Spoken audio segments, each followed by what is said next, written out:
Sino mo pare? Yodling thang du na tham liba. Asumli yol madrum se yam jawba. Madrum hai bra kri ko bra ko. Yam jawe.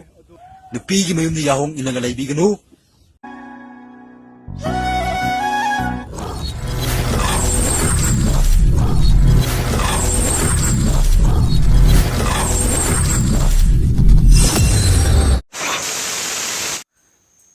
Hi ma'am.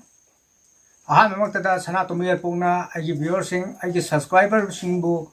ikai khuna bu chare ngasi chu yam nungai ka interesting oi da video khra pur lak chare video sing sida isa da knowledge oi ka da pot thousand view knowledge or da kana da video du di ma'am thousand view no yam lam tham view ko mai wa su yam sa ngang jor ke hekta thousand jage video lagot chare ma'am punna yamina se ma'am mi sam ở ta bu khun phát phát là cái sam lại vẫn là yam nong muk đó sen này cái nom tăng tha cái akal là hay lấy dem yam china hay ro tak tak da sam lại vẫn tahan biro cái đấy am ta tahan biro ko mà khut tu kak là cái thok kak thala ko ok ta pija ra lo be yang khama tung da ani subong lo khosari Sino mo pare? To daw hantaki nupi jema khata junati phadaro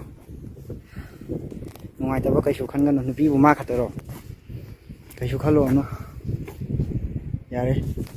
to khalo no dugi khalo nang mai chak pe hen jalang nam ne ani sube yang khama tung da ahum subong lo khosari Ayah, akwai kok laidana, adagi sam laidana, adagi shi laidana kwat,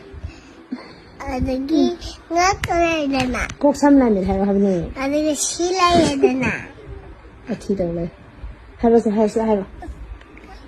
kok sam lai mit pana, tel kang thơ wayang huk un I pam kai hai yo. atia Atia hai di matak as hot gog yam ra ba jil gấu đổ bom đó đây phình cái dễ lấy đấy nè rồi bên nọ lei ji ni rồi chỉ bỏ lei ji ồ ai có ahum sube yang khama tung da mari subong lo khosari Hello everyone, ngasi su isay anoba mapudu na lakchare ngasi gi isay sidi ay ginupagi manaw no piagi chanapi ka punna saminarake aduga isay stay sorry sanjam ga posprani na sakpa pabung gi cycle film gi yoting thang duna haiba adugi isay dune ado haujarage Yodling thang du na tham liba. Pungi chekla ga pang koi re. Ika iki gi palamana. Ika iki gi palamana. malim ga mari sube yang khama tung da mga subong lo khosari Assalamualaikum. Assalamualaikum. Nungai nari bro nuhoi mayam kam daw nari mo sida malis to taw. Fo sinupi. Adune tawari matang nungai bam tang libi kay nani. liro ai su nei di ta lage liro Kay nom ne imgi atombi nupi nahasa yang na mama mapa na nungsi hai bani ne. Adu ai ga thieng na re ba khang wa handak mapok ta. Adu khoi isina o humni ba du imana ne nungsi ba se sibun hene nungsi boi ram me ba khang ba. Yaki ina uni pa du bu ya ku ga ne nungsi ba se kharwa lam le. Mangun da din nam da ahum lak phone torok pa da ne yang di khang hore noi ma nahi yang da amak ta ni phone toroi ba nahi di mabuki wali nahi di phudore tau mangun da ahum lak torok pa yang da amak ta ni ado khang mura ga na hai khang ba ma ki ma cha pi nangi di chaw re nungai lai ri mi aduni atani ima na hai ado nungai ta ba ya ki ga inau ni pa du ga nungai tab se ima da sitani ma bu ni nungsi khoi su nungsi ba pam daro ado di phare nungsi de di kol hai nal mayam piri duna engon su ka piri dun karigi kolwai ni ya bro oi tifin lang di mangon da mayam pi ka ba kolwai yang wanda machina hum po ka no wa bani mayam पोत अलू अलू पुन मंगोन पिरकनी कोलो high अदे सगोला वाने याकी सरुप नि कागबा अइगोन ने चाहाव Cheng खैतनी पिरीबा अदु मम दने कोल हाई के जिनो पिरी ने ताना तांगो पोतो कोल हाई ने या हाई के जी का थकबा कोल हाई ने या बरोय हाइरोन होय अमता कोल हाई ने या बरो नुंसी बसी इमागी नुंसी बसी पाम दरो माबुना खरे हेने नुंसी हरे गइदि नंगी ना मंगा सुबे एंखर मतुंगा तरुक सुबम लोखोचरी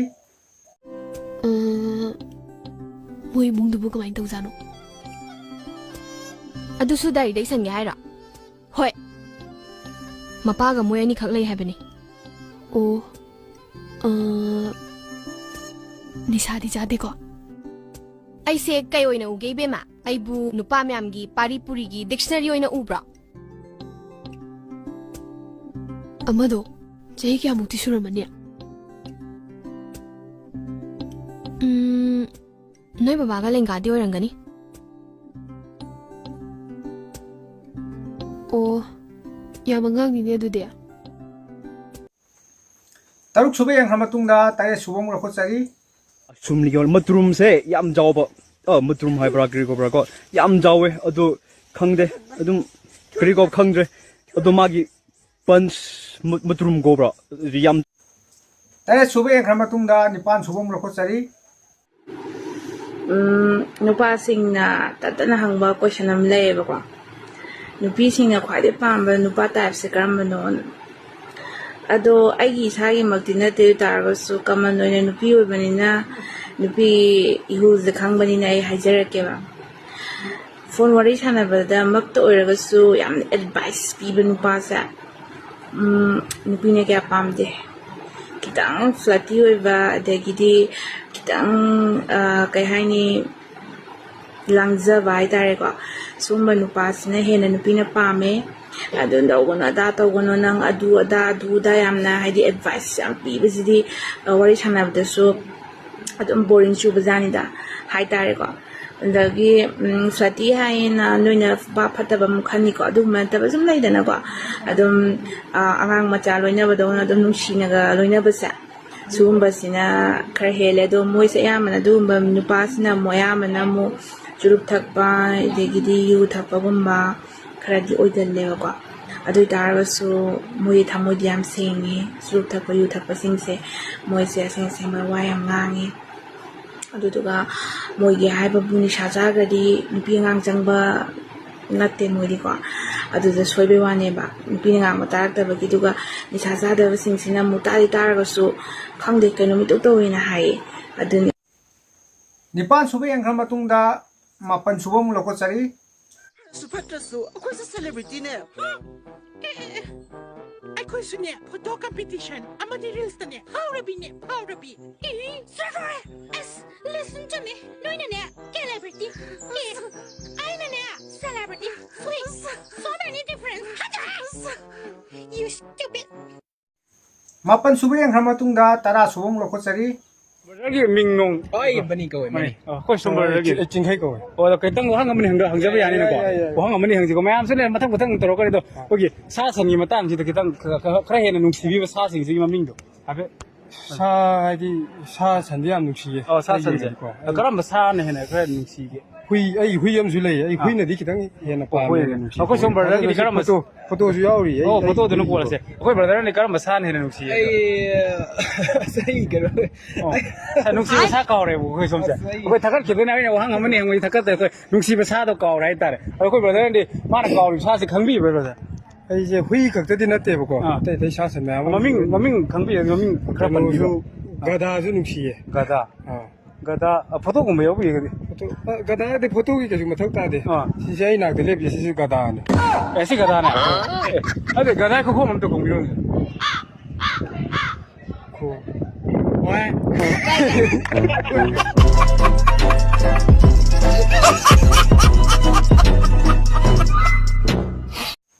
तारा सुबे एंखर मतुंगा तारा का मथोय Shubham लोखोचरी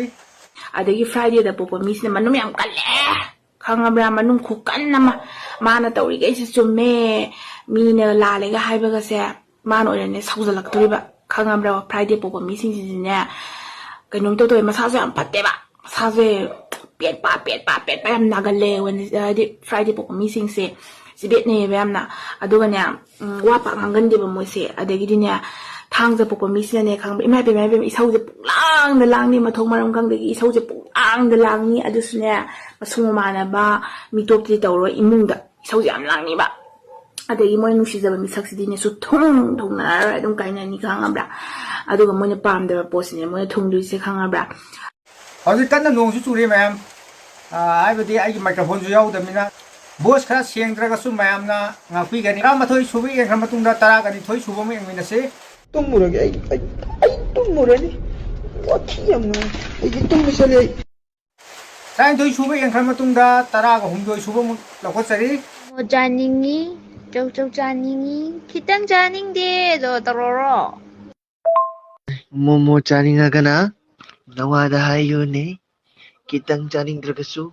나와다 하유네 12 수ba yengkhra matungda 13 suba amuk lawkhatchari दा पोलेम सिंजामैदगी दा पोलेम पुनमक्तगिसु पामुबा पुल्लगा थंबसु पेंदबा पामुबा हेनमंदनने नंग आइनने पुमियोरी ओटपा सोइद्रबनी दा पोलेम नंग 13 suba yengkhra matungda 15 suba amuk lawkhatchari मा आइसे हवाई मी मेम दमा वगा साइड तो दिनको 15 yengkhra matungda 13 suba amuk lawkhatchari 가자. 젠바 아씨, 지금 야외가 통화오나 밖에 안 되는. 다시 강나라가 다시 현재 좀 가있느냐? 그러면 누비는 거. 12 suba yengkhra matungda 18 suba amuk lawkhatchari 누빠 오늘 보려고 니 누빠하고는 힘 먹고 누삐기 마음도 야홍 일러가 라이비가노 아두부 낭나 누삐기 마음도 야홍 일러기 하나 라이러버디 박항 오이링에다 낭 파넥션 비로 굿바이 forever ꯆꯨꯝꯃꯦ ꯍꯧꯖꯤꯛ ꯏꯌꯥꯝꯕꯅ ꯍꯥꯏꯗꯣ ꯌꯥꯝ ꯊꯤ ꯆꯨꯝꯕ ꯋꯥꯅꯤꯍꯦ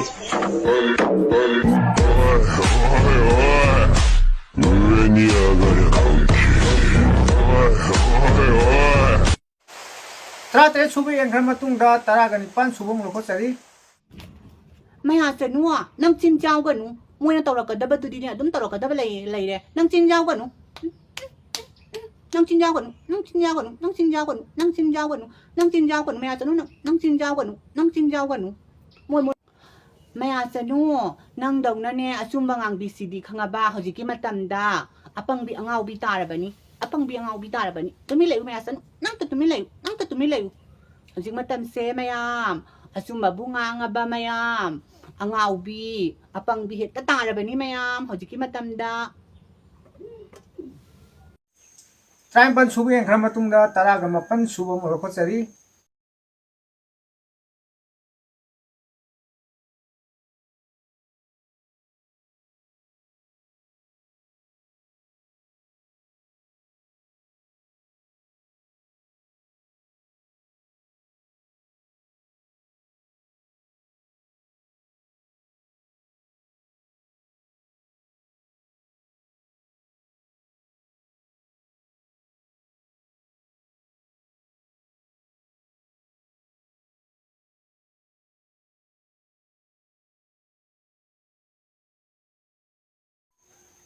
Terakhir suba yengkhra matungda 10 suba aroiba video amuk lawkhatchari mayam punna yengminasi 아이게 따면 뭐 비싸도 야 발만데 또 우네 깨더라게 낭보 아니 기로네 낭 아수감나 빵들 버시고 아이게 도 하이노네 해 나띠 낭나 빠리번 낭모이도 불lum나 나버라바 야 나다바 우시다바 마악티디 나 쿠타 빠리번 낭모이드나 막고 어디다 동롱 가솔로래 낭나 지일데 레이데 라이비드 낭 타카야부 레이도리 게면 그래봐 어서 빵들 야는 빵 아이는 지겐데 레 그냥 아토분은 봐도 좀 빨잖아들아 하릭스나 까이는 게 삭파전에 뽕짜는 물러내 아이봐 왜나 야 카발리는 봐시나 아이봐 빨리 맞았어 토뽕아 모이더리 아이 넌치라이 삭파잡이 낭라우로 보기는 이놈아 다 사이세